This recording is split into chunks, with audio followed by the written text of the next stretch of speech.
Hello. I'm here to talk about Survivor with you all. I am not going to be talking about US Survivor for this episode. I might hop onto that because a new season has premiered. Episode 1 of the 44 season of Survivor was, in my opinion, a little disappointing. Like, really, 4 med visits during one episode?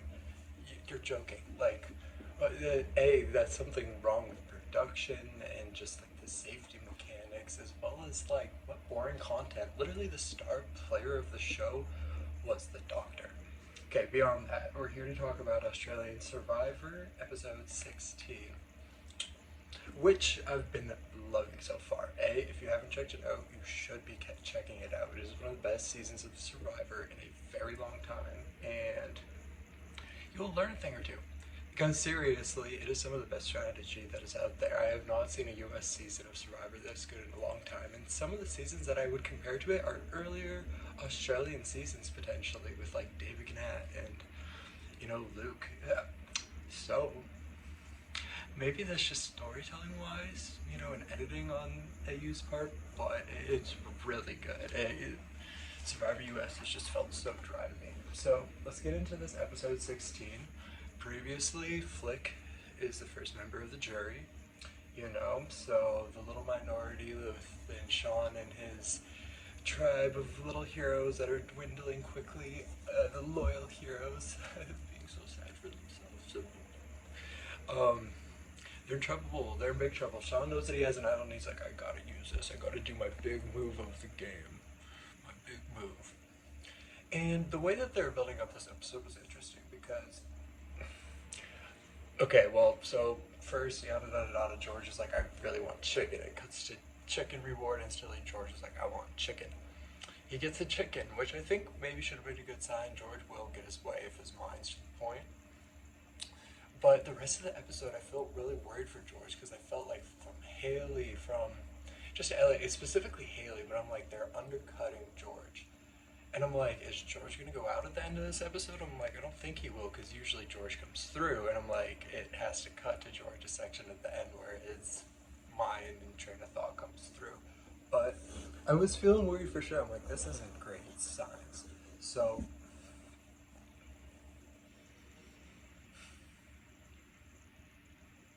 I don't know. It's interesting because Haley's really easily able to clock exactly George's point of view on all of this, and they're telling her clocking it, which is scary. Which again, I think shows that Haley is probably a better player, especially not playing as bombastically. Like, I love George; it's amazing TV, King TV, but everyone's, yeah, you see it as public gameplay. So it's interesting, and I wonder if Haley will let it come down. And I think so. That was my thinking. Was like, I hope that they show George's downfall in more than just this episode, if that makes sense. Like, George is such a king that dethroning really needs to be told, and I feel like this episode is starting to set that up. Specifically with Haley, like trying to undermine it this episode, but it's not cutting through. But she also like she has links with like Simon. Like, we always see them like cutting away and like trying to talk. So I think like those two will be ultimately able to come together and make something happen after attempt after attempt after attempt from Simon. Yeah, this episode was ridiculous though. So like them having 2 idols. So Sean that he sat on for 22 episodes or 22 whatever days. It's like, bro, play your idol, make some moves. Again, if you haven't made a move up to this point in the game's 3/4 over. What are you doing? What have you done? Why are you here? Like, ooh, but like, what are you gonna? I get laying low, and you wanna strike when the iron's hot at the end, and that's when you really proper game move. But they just have like no agency in the game. It is just there. And unfortunately, that's what happens in a minority. But we've also seen situations multiple times this season, and multiple times while George was in the Outback, and multiple times within Survivor of how to get out of a minority, especially when such big targets are on the board, like Shonnie, George, Haley. Like, it's like you're letting these mega minds, and I get you're going against mega minds, but you should be able to clock the numbers and counter it. You know, there's you're just not like clicking to that next level. You're letting them run the strategy, and it's yeah. But I mean that's the way that they're showing it, you know. So I unfortunately like I love Nina. I wish she would have played a great gameplay. I think she played a better game when she played with like Mark and stuff, but she got medically evacuated. I think she would have went really far that season, and honestly probably would have beat out Mark like if she had made it to the end there. But yeah, the season's really rough for the girl. I do feel bad. Just because, like, she's also had so many opportunities, like, especially this one with Haley, where Haley directly comes up to her and is like, you should play that idol for Sam. And so it's not even on Sean's back anymore to have to play an idol for Sam, but Nina's able to find an idol and make that decision herself, and she's just not able to. I get why I trust Haley, but like there's ways to like clock that information that Haley conveyed to you was legit.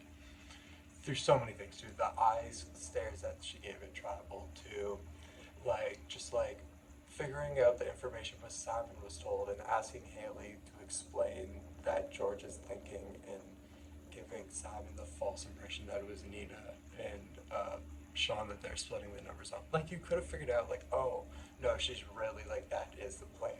Especially with two idols.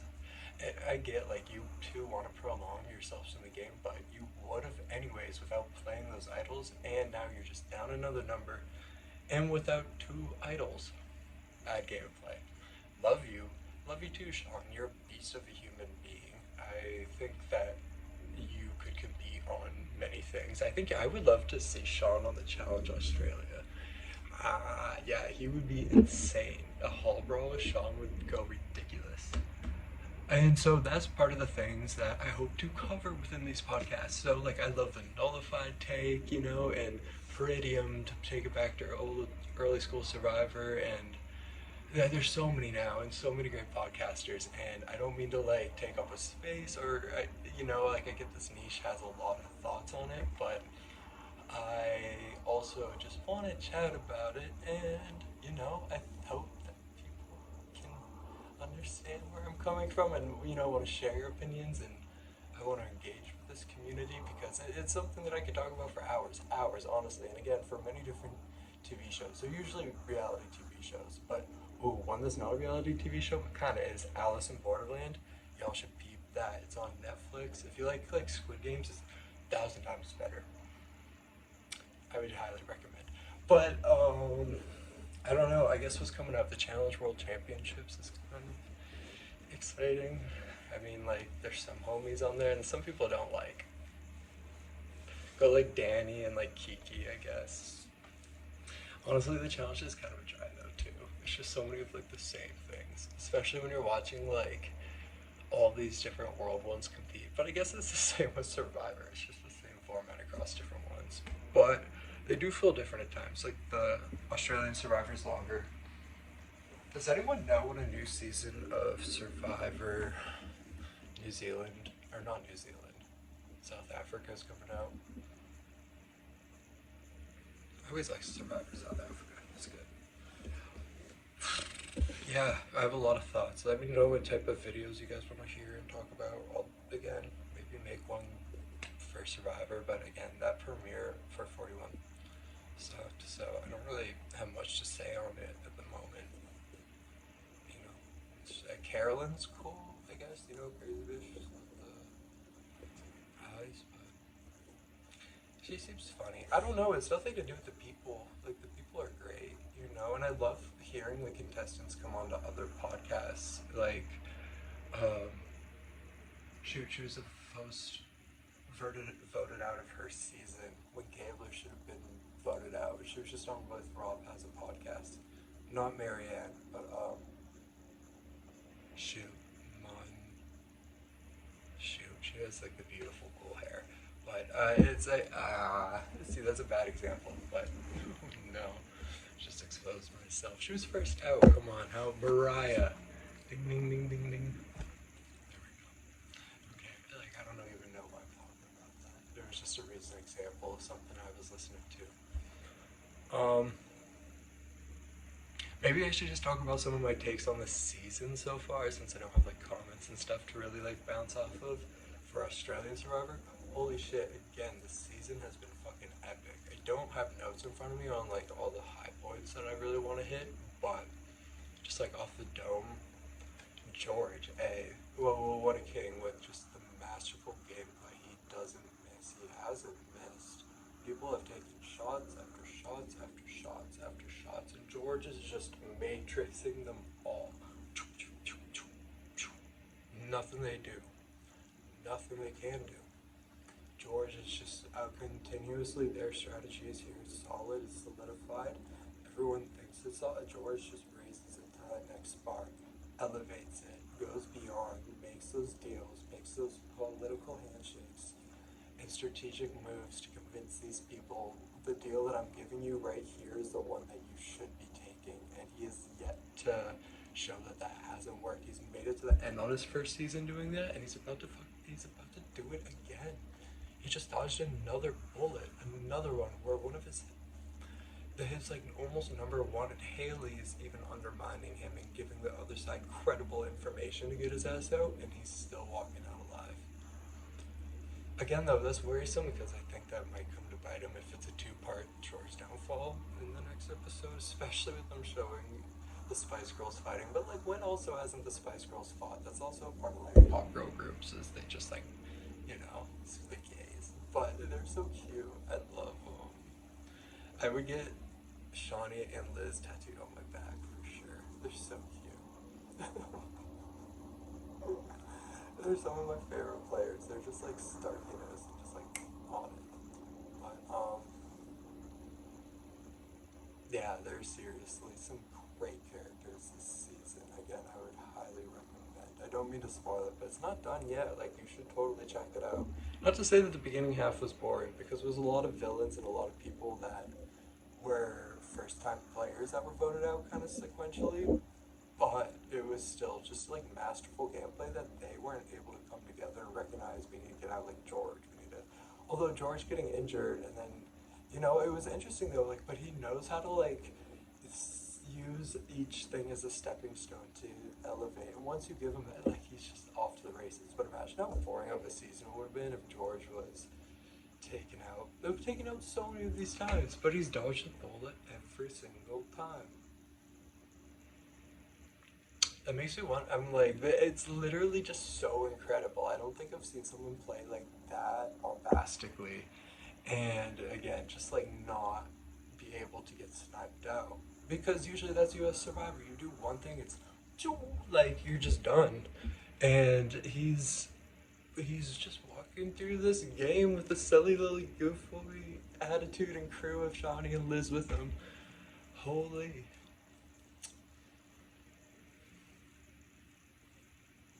Well, I don't know. I don't know what else to talk about though for this first one, because I feel like I could do other episodes. I'm excited. They drop 3 times a week. That's a lot of different updates. So that doesn't take that long. Well, thank you guys for listening. Again, let me know your thoughts on episode 16. Let me know your thoughts on the season up to this point. Let me know just anything to do with reality TV, maybe about Survivor 44, US. I'm happy to start podcasting that, even though, again, I hope it is better than usual, but I know it's not going to be. Let's just talk about it for a bit, because I've already started talking about it. I don't want to make another video, but like, it is ridiculous how many, like, the production ridiculous on US Survivor. Oh, do I want to get into this? Because I want to play Survivor. I'm from the US. It is so into production. I love you. Please cast me. See, I'm cute. But you guys are like just manipulating the game way too much with throwing in so many different advantages and like things for the contestants to do that it takes up so much screen time to explain all of these things that we get no actual character development in our players.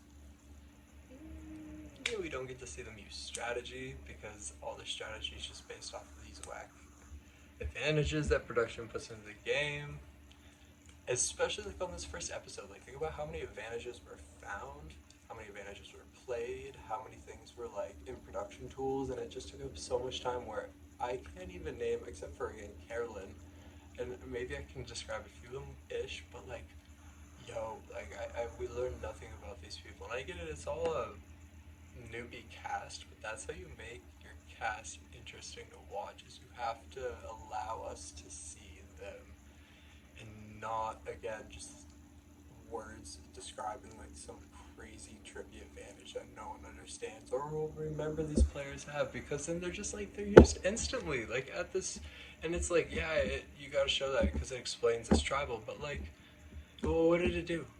Nothing. Well, it did something, but like, well, again, like, well, what strategy did we get out of these players from this? What like character development and like interpersonal relationships happened because of this? They're all just so fucking tweaked. They're all just so tweaked out because they have these advantages and don't know what to do and don't know how to tell anyone because it puts a target on it. Just stop. Just stop. Just stop. Pull up the reins a lot and let the game develop as it should. That is why Australian Survivor has been so elite this season, is because we've really seen these characters and players flourish and seen their strategy and seen their game plans and seen their interpersonal relationships having fun. Seeing Shonnie and Liz and Jordy and George and half this cast is just having fun is, and not in like and it is sometimes in a mean way like we're doing better than you, but like there's so that's how Shonnie likes to play as well though. She's like, if I'm not having a good time I don't want to be around you, babe, and I'm like, I love that. I really do. I have high hopes for Shonnie. I hope she wins. I think she's fortunately like a Suri though in so many ways, like the best player to not win, you know, and her edit's been lacking issues. But like, what does she need to say or do though? And it is the George show. Like George will always be getting so much time in each of these episodes. So there's an end game here. I think this end game is gonna get really spicy. If like,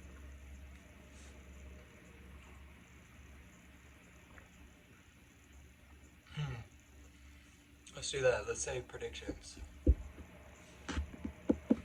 Well, I mean, the whole season's been edited around the Spice Girls. Oh, see, that's what's so hard though. Is this season has so many different people that I personally want to win and I'm like rooting for, but then so many like good players that I think have credible like reasonings. You know, even down to like a Jerry, which is so funny. But I'm like, he's applying better strategies as slash like we've seen more character development out of him and strategy than most like U.S. Common Day winners. Like it's you know we've learned to love these people, so it's really cool. I love how it's getting down to the end game like this, and even on the opposition, like I don't love Sean, but I love Nina, and even though yeah they're but I don't know. It's times are good. This is when it happens. Is when the opposition. Sorry, I just got a phone call. But yeah, the opposition cracking down here has been interesting. I mean, it's been clocked all season. None of them have had an edit all season. The Heroes Tribe initially never had an edit. So, I mean, again though, but that does that mean that the Spice Girls are going to run it to the end? Haley's just a shark sitting in the water waiting to, and clearly it's been showing. And they clocked that this episode too. Some of the guys were like, those three girls are gonna win every endurance comp that we have from here on out. Liz, Shonnie, and Haley. Do you see Shonnie when she's focused?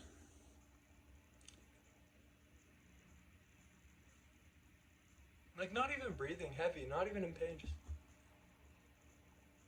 she clicks into like a different state of mind. It reminds me of White Lotus, Daphne from season 2. You know, just that is able to just like disassociate from the craziness of it. Liz, just an Olympian, like clearly has all the athletic ability in the world to, and then Haley, like a previous winner, showing her chops, showing that she's a beast at puzzles at these endurance. So George has a lot of an uphill battle, I think, specifically in this endgame.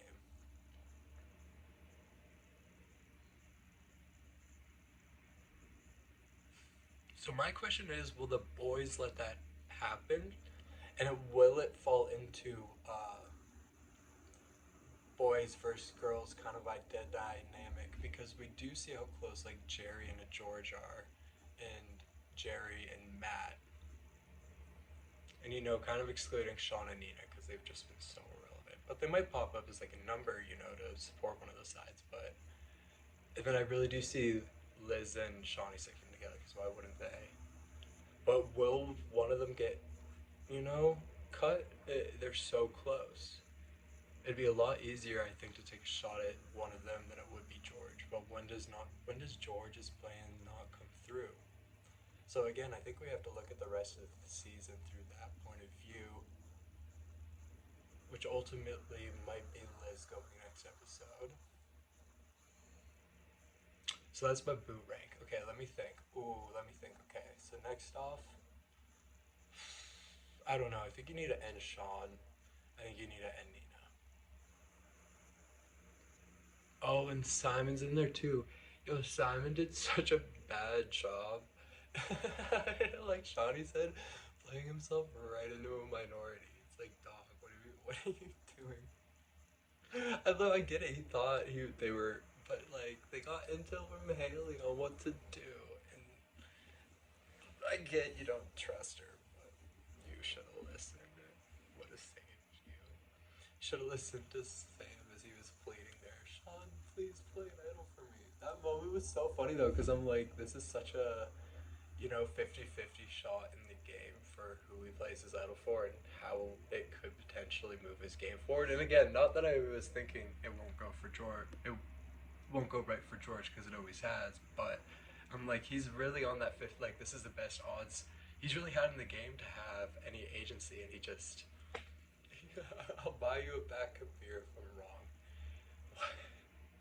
Brother. He said that to us as he was falling on the pole in the chicken reward. He was like, I'll take you out for a full meal. It's like, dude, no one cares. We're in the game. These things don't equate to. They tried.